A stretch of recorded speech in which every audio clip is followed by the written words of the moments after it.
உங்களுக்கு 2 நாளைக்கும் மேலே நடுக்கத்தோடு இருக்கிற காய்ச்சல், வேர்த்து விடுறது, வாமிட்டிங், உடம்பு வலி இந்த சிம்டம்ஸ்லாம் இருந்ததுன்னா இன்னும் மெடிக்கலில் மாத்திரை வாங்கி சாப்பிடாம உங்கள் டாக்டரை கன்சல்ட் பண்ணி மலேரியாக்கான டெஸ்ட்ஸ்லாம் ஒரு தடவை எடுத்து பாருங்கள். April 25 world malaria day. மலேரியாங்கிறது ஃபீமேல் அனாஃபிலஸ் மஸ்கிட்டோங்கிற ஒரு கொசுக்கடினால் பரவுறது.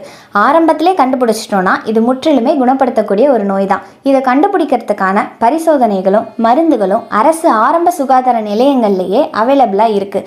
நம்ம எப்படி பாதுகாத்துக்கலாம்னா, உங்கள் வீட்டை சுற்றி அனாவசியமாக நீர் தேங்காமல் வச்சுக்கிறது மூலயமாவும், குப்பைகளெல்லாம் ப்ராப்பராக அகற்றுறது மூலயமாவும், கொசு வலைகள், மஸ்கிட்டோ ரிப்பல்லன்ஸ் இதெல்லாம் பயன்படுத்துறது மூலயமாவும் கொசுக்கடியிலேருந்து நம்மளை பாதுகாத்துக்கலாம். தவிர்க்க முடியாத சூழ்நிலையில் மலேரியா நோய் அதிகமாக இருக்கிற ஒரு ஏரியாவுக்கு நீங்கள் போகிற மாதிரி அமையுதுனாலும் முன்கூட்டியே உங்கள் டாக்டரை கன்சல்ட் பண்ணி அந்த நோய் உங்களை பாதிக்காமல் இருக்கிறதுக்கான மாத்திரைகளும் நீங்கள் எடுத்துக்கலாம். இப்போது India 2027 0 indigenous cases, 2030 complete elimination அப்படிங்கிற கோல் நோக்கி தான் நம்ம போய்கிட்டு இருக்கோம். அதுபோல் தமிழ்நாட்டிலையும் இப்போது 38 மாவட்டங்களில் 33 0 இண்டிஜினஸ் கேசஸ்னு ரிப்போர்ட் பண்ணியிருக்காங்க.